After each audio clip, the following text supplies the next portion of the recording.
হযরত বেলাল আর সইতে পারে না, ডাক দিয়ে বলে আল্লাহ, আয় আল্লাহ, তোমার উপরে ঈমান আনার কারণে বেঈমান আমার জিহ্বার মধ্যে একটা পেরাক ঢুকায়া দিছি। আয় আল্লাহ, তোমার যাতে আমি আল্লাহ বলে ডাকতে না পারি, আয় আল্লাহ তুমি আমার একটু ধৈর্য ধারণ করার তৌফিক দিয়া দাও। আয় আল্লাহ, আমার ঈমানটা যাতে ছুটে না যায়, আয় আল্লাহ তুমি আমার একটু ধৈর্য ধারণ করার তৌফিক দিয়া দাও। লম্বা ঘটনা বলার সময় নাই। এবার হযরতে বেলাল তারপরে ঈমান ছাড়ে নাই। হযরতে বেলালকে ঘোড়ার পিছনে রশি দিয়া বাইদা এলাকার অলিতে গলিতে ঘুরায়, এলাকার অলিতে গলিতে ছেঁচড়ায়া ছেঁচড়ায়া নিয়ে যায়। এই দৃশ্য আবু বকর দেখা নবীর কাছে চলে গেছে। নবী, আবার আপনার বেলাল তো আর দুনিয়ার জমিনে থাকবে না, আপনার বেলাল দুনিয়া থেকে বিদায় হয়ে যাবে। আপনার বেলালের শরীরের মধ্যে রশি বাইদার ঘোড়ার পিছনে বাইদা এলাকার অলিতে গলিতে ছেঁচড়ায়া ছেঁচড়ায়া নিয়ে যায়। আপনার বেলাল মনে হয় আর বাঁচবে না। আমার নবী ডাক দিয়া বলে, ওরে আবু বকর, আমার বেলালকে কি উমাইয়ার কাছ থেকে আজাদ করা যায় না? আবু বকর উমাইয়ার কাছ থেকে হযরতে বেলালকে আজাদ করে নিয়ে আসছে। এর বান্দা এত কষ্ট পাওয়ার পরেও নিজের শরীর থেকে তাজা রক্ত দিয়েছে, নিজের জিহ্বার মধ্যে পেরাক ঢুকায়া দিছে, তারপরও কোনোদিন মাওলার জিকির ছাড়ে নাই, ঈমান ছাড়ে নাই। এটা হলো সাহাবায়ে কেরামের ঈমান। আরে বান্দা, আপনার আমার ঈমান এক গ্লাস এক কাপ চায়ের কাছে বিক্রি হয়ে যায়। আর অথচ এত কষ্ট সহ্য করার পরও তারা কোনোদিন ঈমান ছাড়ে নাই, ঈমান ছাড়ে নাই। এই জন্য আল্লাহ পাক রব্বুল আলামিন ডাক দিয়া বলেন, আমি আল্লাহ রব্বুল আলামিন জান্নাতুল ফেরদাউস আমি আল্লাহ রিজার্ভ করে রাখলাম। আল্লাহু আকবার। এটা হচ্ছে সাহাবায়ে কেরামদের ঈমান। এত কষ্ট নির্যাতন সহ্য করার পরেও বেঈমানের সামনে মাথা নত করে নাই। আর আমরাও যদি তাদের মতো হতে চাই, আমাদের ঈমানটা এমন হবে, আমাদের ঈমান যদি কেউ কিনতে আসে, আমরা তাদেরকে লাথি মেরে বলবো, এক আল্লাহর প্রতি ঈমান এনেছি, রাসূলের প্রতি ঈমান এনেছি, আমরা আল্লাহকে বিশ্বাস করি, রাসূলকে বিশ্বাস করি, রক্ত দিব, জীবন দিব, তারপরও বেঈমানের সামনে আমরা মাথা নত করবো না। ঠিক কিনা? এই জন্য আমার ভাইরা, ঈমানকে তাজা করতে হবে। আর এই ঈমানটা নিয়ে যদি শেষ পর্যন্ত আপনার আমার মৃত্যু হয়, আল্লাহর রাসূল বলেন, লা ইলাহা ইল্লাল্লাহু দাখালাল জান্নাহ। যার শেষ কথা হবে লা ইলাহা ইল্লাল্লাহ, ঈমানের উপর যার মৃত্যু হবে, মরতে দেরি হবে, আল্লাহর জান্নাতে যেতে দেরি হবে না। বলেন সুবহানাল্লাহ। আর এই ঈমানটাকে যদি আপনি শেষ পর্যন্ত ধরে রাখতে পারেন, মৃত্যুর আগ পর্যন্ত যদি এই ঈমান থাকে আপনার, তাহলে বুঝতে হবে মৃত্যুর পরে আল্লাহ তাআলা আপনাকে জান্নাত দিয়ে দিবেন। সুবহানাল্লাহ। এখন এই ঈমান তো আমরা ধরে রাখতে পারি না, আমাদের ঈমান সেকেন্ডে যায় আর আসে। আপনি যখন কুফরি করবেন, শিরকি করবেন, শিরিক, তখন আপনার ঈমান কি হবে? চলে যাবে। এই জন্য ঈমানটাকে ধরে রাখতে হবে। এই জন্য আল্লাহ তাআলা বলেন, ইন্নাল্লাযীনা আমানু ওয়া আমিলুস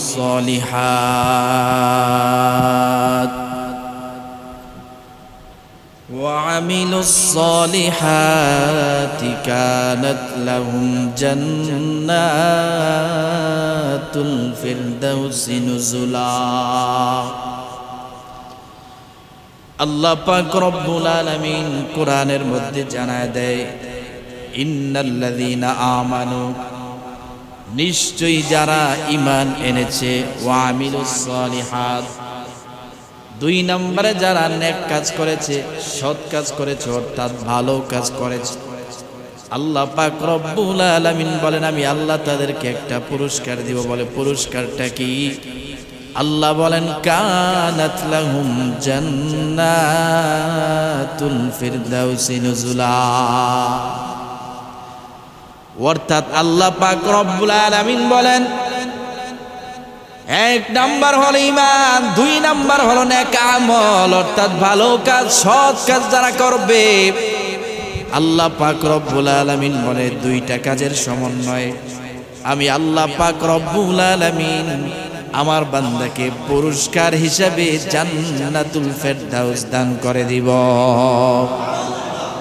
আমার ভাইয়েরা, এরে মুসলমান, এ যুবক ভাইয়েরা, বৃদ্ধ বাবা, জান্নাতুল ফেরদাউস এটা সাধারণ কোনো জায়গা নয়, ওইটা জান্নাতের সর্বোচ্চ জান্নাত।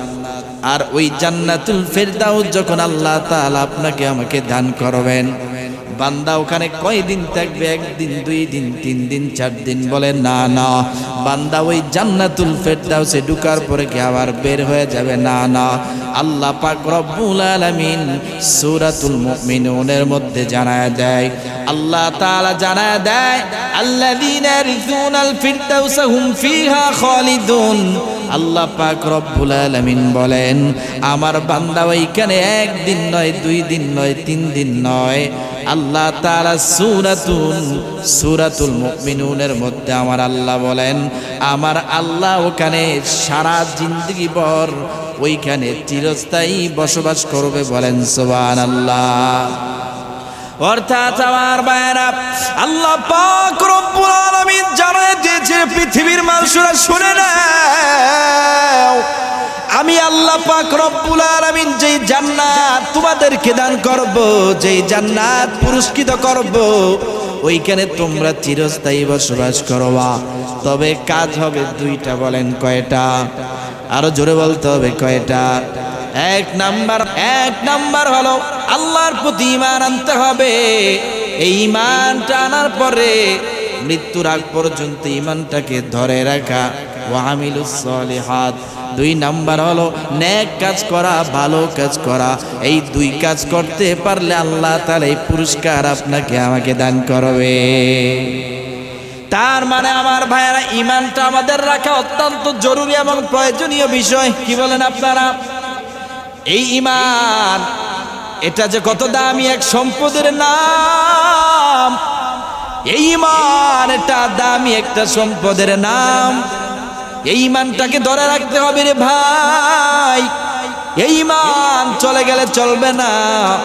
ঈমান ছাড়া কবরে গেলে কিন্তু অবস্থা বড় খারাপ হয়ে যাবে। এই জন্য এই ঈমান আল্লাহ তাআলা যাদেরকে দান করেছে, কত ইহুদি, খ্রিস্টান, হিন্দু, বৌদ্ধ আছে, তারা জানে মুসলমান ধর্ম সত্য, আল্লাহ সত্য, তারপরেও তারা এই কালেমা পড়ে, লা ইলাহা ইল্লাল্লাহ পরে ঈমান আনতে চায় না। আর আমাদের কপাল কত ভালো, আমাদের ভাগ্য কত ভালো, আমাদের জন্ম হয়েছে মুসলমানের ঘরে। এই জন্য আমাদের আর ভারতী করে এই ধর্মের জন্য, ঈমানের জন্য পেরেশানি করতে হয় না, ঠিক কিনা? এই জন্য আমরা মুসলমান হয়েছে, এই জন্য মনে হয় আমাদের ঈমানের দাম নাই। জন্মে সূত্রে আপনার বাবা মুসলমান হয়েছে, আপনার দাদা মুসলমান হয়েছে, আপনিও মুসলমান, এই জন্য মনে হয় ঈমানটা খালি চলে যায়। কুফরি করি, শিরক করি, আল্লাহর সাথে নাফরমানি করি, ঈমানটা আমাদের চলে যায়। এটা মনে হয়। এই জন্য সাহাবীদের ঈমান কেমন ছিল? তাদের ঈমান কিন্তু যায় নাই, কত কষ্ট করে ঈমান এনেছে। এই জন্য ওইটার কদর তারা বুঝেছে। এই জন্য আল্লাহর রাসূল সাল্লাল্লাহু আলাইহি ওয়াসাল্লাম হাদিস শরীফের মধ্যে জানায় দেয়, আল্লাহর রাসূল সাল্লাল্লাহু আলাইহি ওয়াসাল্লাম বলেন, সহিহ বুখারীর বর্ণনা, আল্লাহর পয়গম্বর হাদিসের মধ্যে জানায় দেয়, ঈমান যদি নিজেকে যদি ঈমানদার দাবি করতে চাই, প্রধানত 6টা বিষয়ের উপর, অর্থাৎ মৌলিক 6টা বিষয়ের উপরে ঈমান রাখা এটা অত্যন্ত জরুরি। 1 নাম্বার হলো আল্লাহর রাসূল সাল্লাল্লাহু আলাইহি ওয়াসাল্লাম বলেন, জিবরাইল আমিন আল্লাহর নবীকে প্রশ্ন করলেন, ইয়া রাসূলুল্লাহ, ইয়া হাবিবাল্লাহ, ওগো নবী, ঈমান কি? ঈমান সম্পর্কে একটু আপনি আমাদেরকে জানায়া দেন। আল্লাহর রাসূল বলেন, 6টা বিষয়ের উপর বিশ্বাস করা ঈমান। 1 নাম্বার হলো আন তুমিনা বিল্লাহ, 1 নাম্বার হলো আল্লাহর প্রতি ঈমান আনা, অর্থাৎ আল্লাহর প্রতি বিশ্বাস স্থাপন করা। আল্লাহ ছাড়া কোনো মাবুদ নাই, কোনো ইলাহ নাই। আসেনি? আরো জোরে বলতে হবে, আসেনি? লা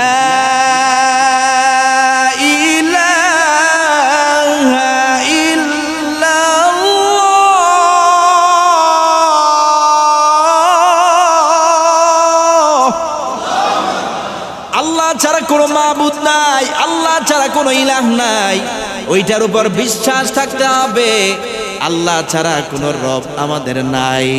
এরে বান্দা, এই কথাটা মুখ দিয়া যেমন বলবা, আবার বিশ্বাস অন্তর দিয়ে এটাকে অন্তরে তা এটা বিশ্বাস করে অন্তর দিয়ে আবার স্বীকৃতি দিতে হবে যে হ্যাঁ, আল্লাহ ছাড়া কোনো মাবুদ নাই, আল্লাহ ছাড়া কোনো ইলাহ নাই। আল্লাহকে দেখি না তো কি হয়েছে? অনেক নাস্তিকরা বলে আল্লাহকে যেহেতু দেখি না, আল্লাহর উপর কেন ঈমান আনবো? জান্নাত জাহান্নাম দেখি না, কেনই বা ঈমান আনবো? বুঝতে হবে ওদের জন্মে সমস্যা আছে। বলেন ঠিক কিনা? এই জন্য 1 নাম্বার তুমিনা বিল্লাহি, আল্লাহর উপর ঈমান আনতে হবে। 2 নাম্বার হলো ওয়া মালাইকাতিহি, আল্লাহ রাব্বুল আলামিন ফেরেশতা পাঠিয়েছে, হাজার হাজার কোটি কোটি ফেরেশতা আল্লাহ তাআলা দুনিয়ার জমিনে সৃষ্টি করেছেন।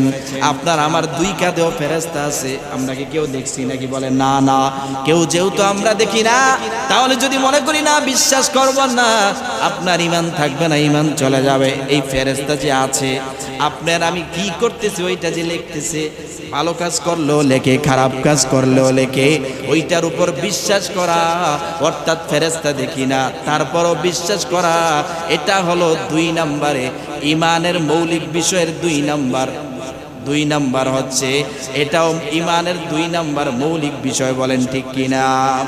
3 নম্বরে আমার ভাইরা, আল্লাহর রাসূল সাল্লাল্লাহু আলাইহি ওয়াসাল্লাম বলেন ওয়া কুতুবিহি, অর্থাৎ আল্লাহ পাক রব্বুল আলামিন এই দুনিয়ার জমিনে যত কিতাব পাঠাইছে, তাওরাত পাঠাইছে, জাবুর পাঠাইছে, ইনজিল পাঠাইছে, আল্লাহ তাআলা কোরআন পাঠাইছে 104 খানা কিতাব। আপনি মনে করেন আমি শুধু কোরআন দেখেছি, কোরআনের উপর বিশ্বাস করি? না না, প্রত্যেকটা কিতাবের উপরে বিশ্বাস স্থাপন করা এটা আপনার আমার ঈমানের দায়িত্ব। 4 নাম্বার হলো ওয়া রাসূলিহি, আল্লাহ পাক রব্বুল আলামিন যত নবী রাসূল পাঠাইছে প্রত্যেকটা নবী রাসূলের উপরে ঈমান রাখা এটা আপনার আমার মৌলিক দায়িত্ব।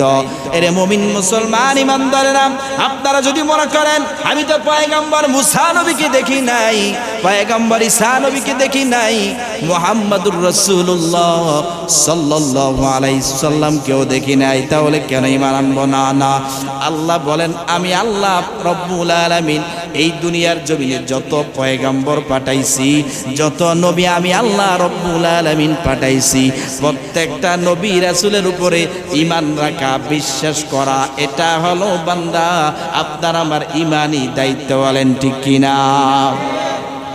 অর্থাৎ সমস্ত নবী রাসূলের উপর ঈমান আনা এটা আপনার আমার দায়িত্ব।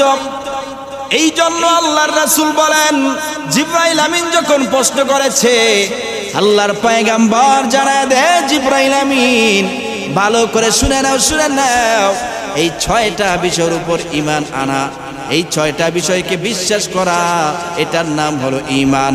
5 নাম্বার হলো আল্লাহর রাসূল সাল্লাল্লাহু আলাইহি ওয়াসাল্লাম জানায় দেয় ওয়া লিকাইহি ওয়া তুমিনা বিল বাতি, আল্লাহর রাসূল সাল্লাল্লাহু আলাইহি ওয়াসাল্লাম বলেন, আল্লাহর পয়গম্বর জানায় দেয় আমরা যখন মৃত্যুবরণ করব, মৃত্যুর পরে যে আমাদেরকে আবার জীবিত করা হবে, ওইটার উপরে বিশ্বাস স্থাপন করা, এটা হলো ঈমানের মৌলিক 5 নাম্বার বিষয়। 6 নাম্বার হলো ওয়াল ইয়াউমিল আখির, আল্লাহর নবী হাদিস শরীফের মধ্যে জানায় দেয়, অর্থাৎ আখিরাতের প্রতি, কিয়ামতের প্রতি বিশ্বাস স্থাপন করা, এটা হলো ঈমানের মৌলিক বিষয়। বলেন সুবহানাল্লাহ। তার মানে আমার ভাইয়েরা, এই 6টা বিষয়ের উপর আপনার আমার ঈমান থাকতেই হবে। আর নিজেকে যদি মুসলমান দাবি করতে চাও, নিজের যদি ঈমানদার দাবি করতে চাও, হে মুমিন মুসলমানেরা, লা ইলাহা ইল্লাল্লাহ পড়ার পরে এইগুলার উপরে যদি আমরা ঈমান আনতে পারি, এইগুলার উপর যদি বিশ্বাস স্থাপন করতে পারি, আর মৃত্যুর আগ পর্যন্ত যদি এগুলার উপর অটল থাকতে পারি, এটা হবে আপনার আমার জন্য ঈমানদারের পরিচয়। এই হলো ঈমান। এই ঈমান, এই 6টা বিষয় আল্লাহর রাসূল বলেছেন যে মৌলিক, এই 6টা বিষয়ের নাম হচ্ছে ঈমান। আর এইগুলা দুনিয়ার জমিনে আমরা যখন থাকবো, এইগুলার প্রতি আমাদের বিশ্বাস স্থাপন করতে হবে। এখান থেকে আমরা যদি মনে করি যে আল্লাহকে দেখি নাই, রাসূলকে দেখি নাই, ফেরেশতা দেখি নাই, তাহলে কেন এটি বিশ্বাস করব? এই কথা বলার সাথে সাথে ঈমান কি শেষ হয়ে যাবে। এই জন্য আমার ভাইয়েরা, আল্লাহর রাসূল সাল্লাল্লাহু আলাইহি ওয়াসাল্লাম জানায়া দেয় ঈমান বড় দামি এক সম্পদের নাম। এই ঈমান আল্লাহ তাআলা যাদেরকে দান করেছে তারা কত সৌভাগ্যবান। অথচ আমাদের ঈমানের কি হালাত! এরে বান্দা, আপনি যখন গুনাহ করবেন, নাফরমানি করবেন, আপনি যখন বড় ধরনের পাপ করবেন, শিরিক করবেন, আপনার ঈমান চলে যাবে। কিন্তু আমাদের ঈমানের এমন অবস্থা, আমরা কত বড় বড় অন্যায় করি, গুনাহ করি, কোনোদিন আমরা এই চিন্তা করি না, হায় রে এত বড় পাপ আমি করলাম, ঈমানটা তো চলে গেল। এই প্রশ্ন কোনোদিন আপনার আমার বিবেকে জাগ্রত হয় নাই। এরে বান্দা, এই জন্য আল্লাহর রাসূল বলেন এই ঈমানটা বড় দামি এক সম্পদ। আল্লাহ তাআলা যাদেরকে দান করেছে এই ঈমানটাকে ধরে রাখা, এটা হলো সৌভাগ্যবান ব্যক্তির দায়িত্ব। বলেন ঠিক কিনা? ঈমানকে ধরে রাখা। আপনার দ্বারা যত বড় বড় পাপ হবে, যত বড় বড় অন্যায় আপনি করবেন, সাথে সাথে ঈমান আপনার চলে যাবে। অথচ সাহাবায়ে কেরামদের ঈমান কেমন ছিল? এ মুমিন মুসলমানেরা, আমাদের ঈমান তো টাকার কাছে বিক্রি হয়ে যায়। এক কাপ চায়ের কারণে আমাদের ঈমান বিক্রি হয়ে যায়। ভোটের সময় আসলে দেখা যায়, আমি গত 2-1 জুমা আগে বলেছিলাম, নেতা যখন আসে, হুজুর আপনি অথবা যাদেরকে বলা হয় ভোটারদেরকে একটা ভোট আমাদেরকে দিয়েন। এক কাপ চা খাওয়ার পরে নেতারে আপনি ভোট দিয়ে দিলেন। নেতা সুদখোর, ঘুষখোর, নেতা রাজনীতি করে, নেতার রাজনীতির মধ্যে সুন্নতের খবর নাই, আল্লাহর কথা নাই।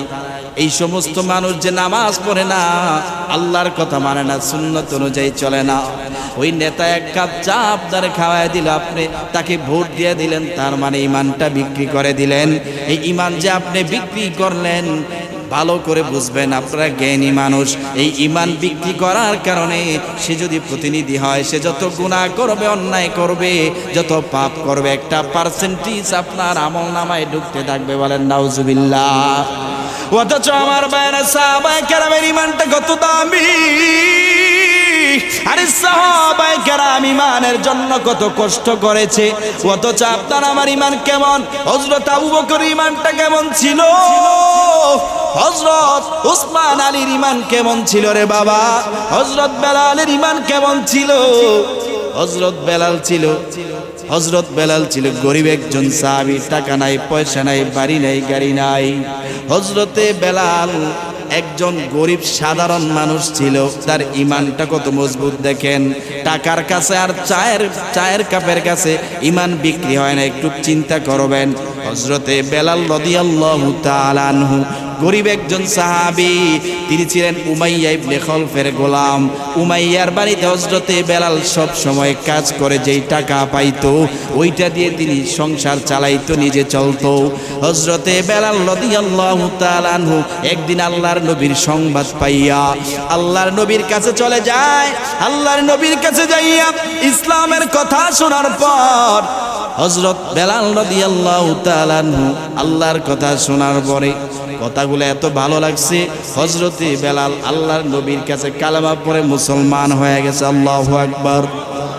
কালেমা পড়ে মুসলমান হয়ে যাওয়াতে এবার আল্লাহর নবী বেলালকে শিখায় দেয়, বেলাল তোমার এখন কালেমা শিখায় দিলাম, তুমি যে এখন আল্লাহর জিকির করবা, সাবধান সাবধান, এই জিকিরের আওয়াজ কোনো দিন যাতে উমাইয়ার কানে না যায়।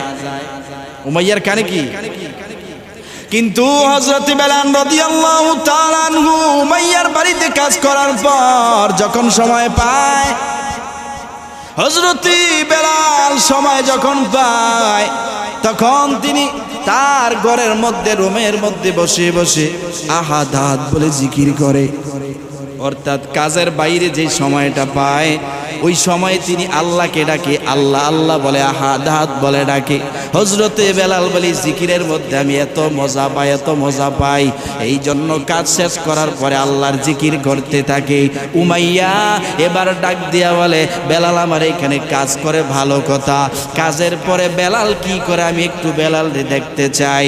উমাইয়া ঘরের দরজা দিয়া খুইলা জানলা দিয়া তাকায়া দেখতেছি, ঘর থেকে গুন গুন করে জিকিরের শব্দ পাওয়া যায়। এবার উমাইয়া তাকায়া দেখি বেলালের মুখে আমার মাওলার জিকির। বেলাল আমার মাওলার জিকির জিকির করতেছে। এবার উমাইয়া ডাক দিয়া বলে, রে বেলাল, এ বেলাল তুমি কার জিকির করো?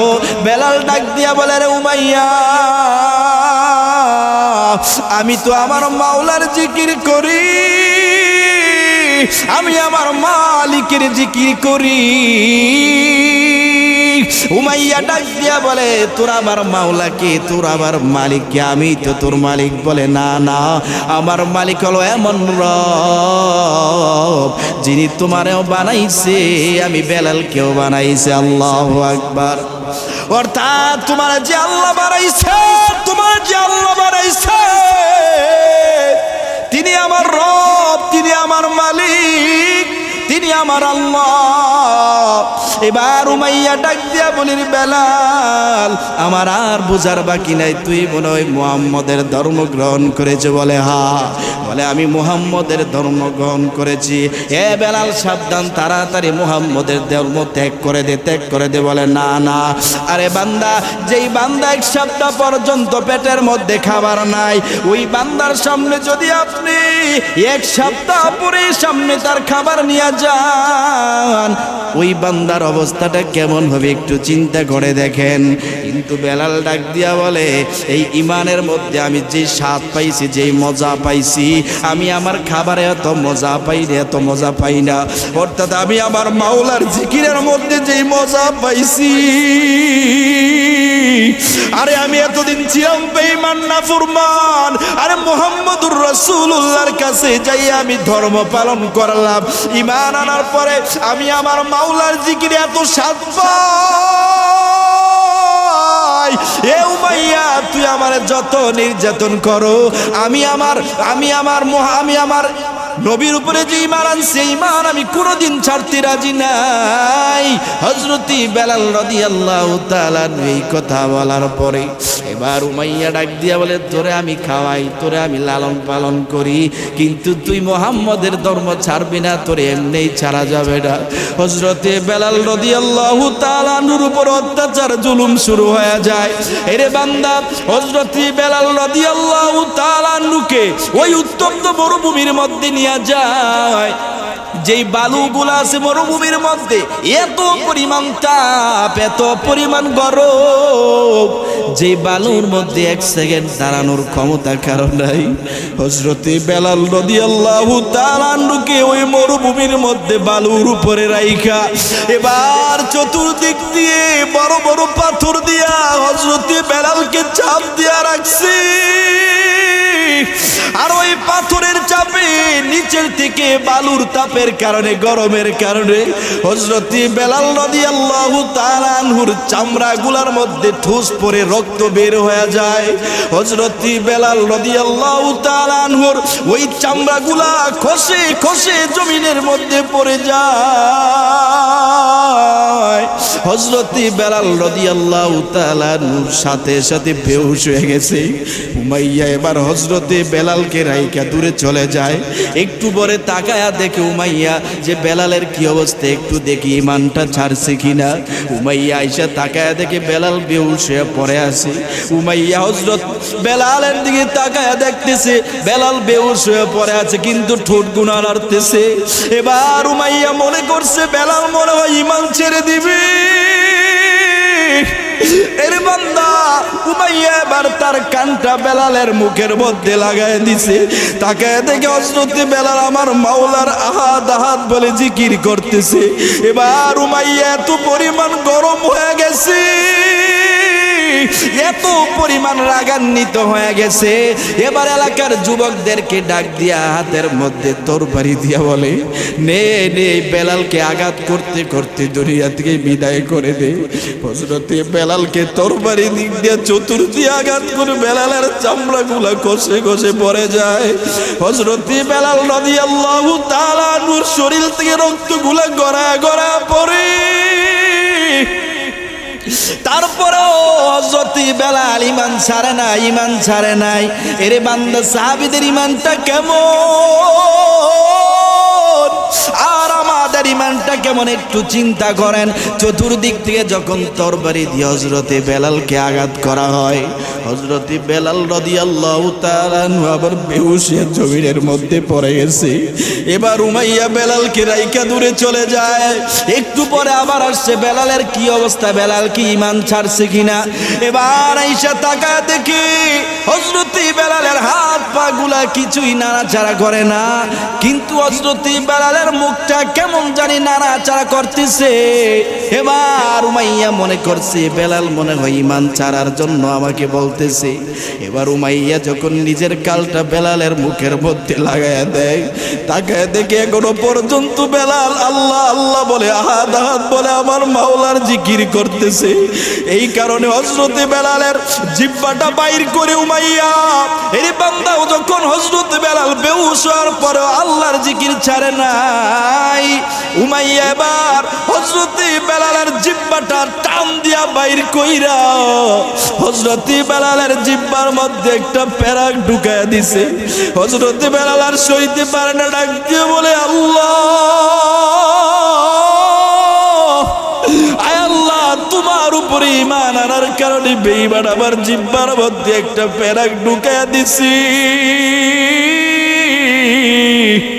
আয় আল্লাহ, তোমার যাতে আমি আল্লাহ বলে ডাকতে না পারি, আয় আল্লাহ তুমি আমার একটু ধৈর্য ধারণ করার তৌফিক দিয়া দাও।